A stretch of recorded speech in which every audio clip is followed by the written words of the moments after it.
Today we're going to be harvesting my chive plants. What I like about chives is, one, they're easy, but also they come so early in the spring. Just like rhubarb, it's one of the first things that emerges in the springtime, and after a really long winter, it's so exciting to see something green finally coming up. Now these chives are obviously starting to bloom right now, so it is a little bit late, but that's okay. We're going to harvest them anyways. We're going to cut these down with the pruning snips here to about 1 to 2 inches in height. That way it allows it to regrow back several more times. Now I live in zone 4 in Minnesota, so we do have a pretty short growing season, but I do expect maybe 2 or 3 harvesting of the chive plant. Now if you live somewhere with a longer growing season, you can probably harvest many more times. And who doesn't like chives, right? I mean, they're excellent on potatoes.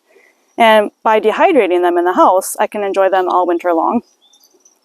Also, chives are a perennial, which means that they come back year after year, and it's a really inexpensive way to grow your own herbs. So let's get started with the pruning snips here. And we are going to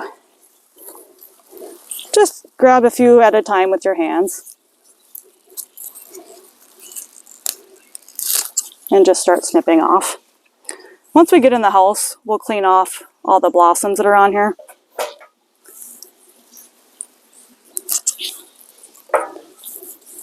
Basically, we're just giving it a haircut. There is no need to be perfect about this.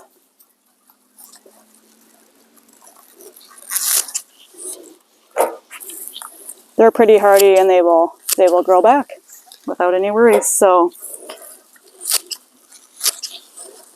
now I've seen other people snip them quite a bit shorter, but I'm going to go with closer to the 2 inch, maybe even more.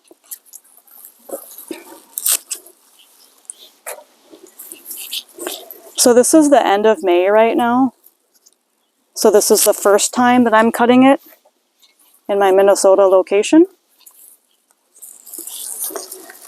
I should have cut this earlier, actually, but I just didn't get around to getting out here to do it.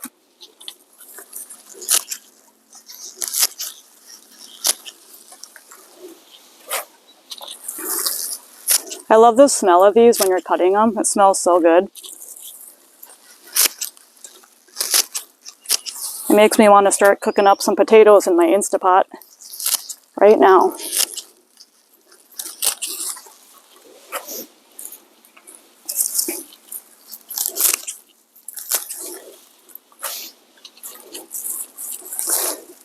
So I'll be showing you in the house how I dehydrate these.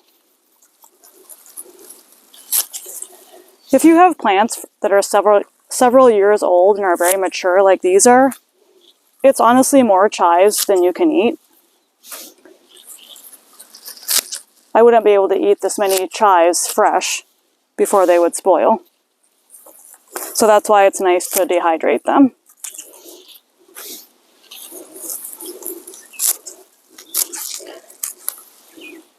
Now if you don't have a way to dehydrate them, you can just come in here and just snip off what you want to use. Small amounts at a time, that's fine. I'm just wanting to give mine a haircut because they're blooming. So I'm going to try to get these cut down quite a bit.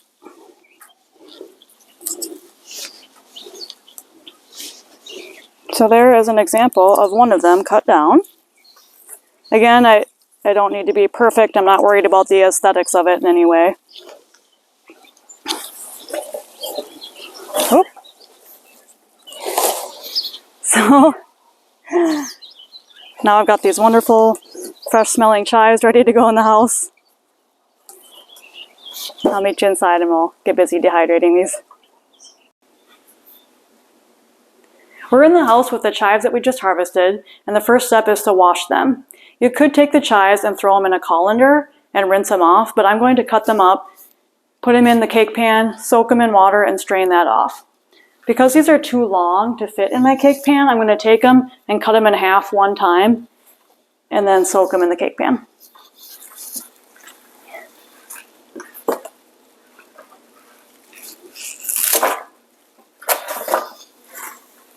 So I'm just cutting them enough to get them to fit in my cake pan.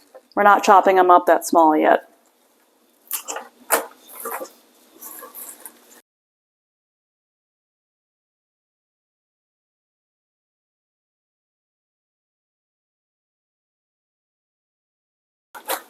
So this is a good amount to start with right here.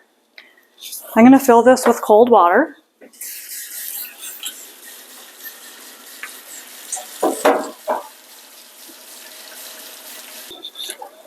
We're just going to gently swash these around back and forth to get them rinsed off. Chives usually aren't very dirty. Other herbs may have more dirt or insects on them. These are pretty simple. So go ahead and strain that water off.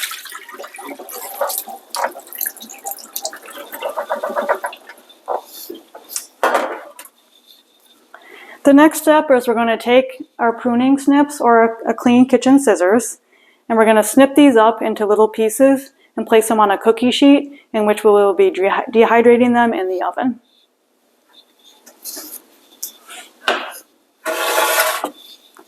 Here's an example of one that has already been done. So this is about the size that you can snip them to, or you can choose to leave them longer or shorter depending on your preference for when you're going to eat them.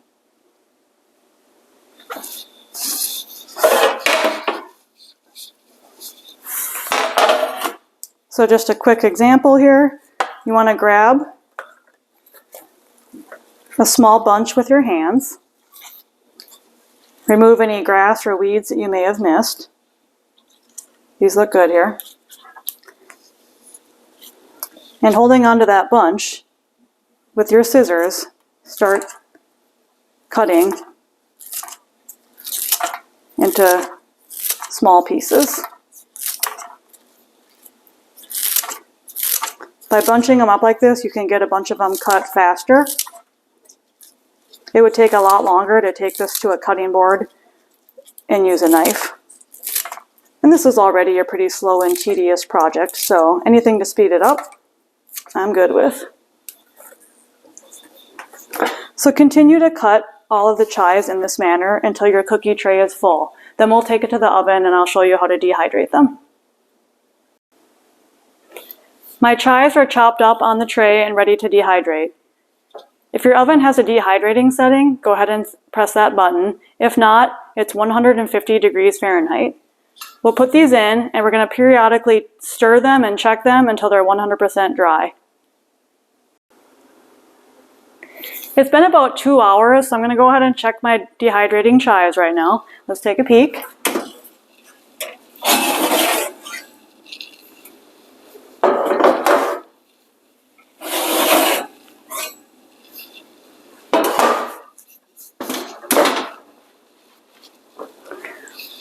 So this is a good time to give them a stir so they can dry evenly.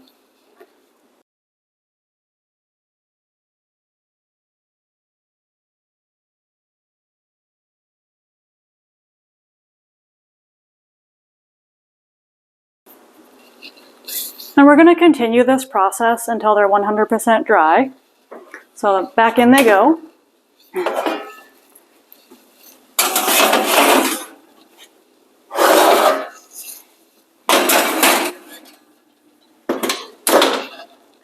Another option for preserving chives is you can freeze them, and they will preserve more of the flavor that way, but I prefer to dehydrate them because my freezer space is pretty precious, and I do need that space for other crops such as squash, peppers, etc.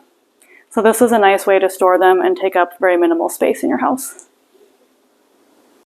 Alright, I've got the chives 100% finished right now. You can see that they're nice and dry. They sound kind of crispy. So all that's left is to store these in an airtight container. I'm going to put mine in a freezer bag, but you could do a Tupperware container, anything that's airtight. And they are ready to enjoy in the winter months.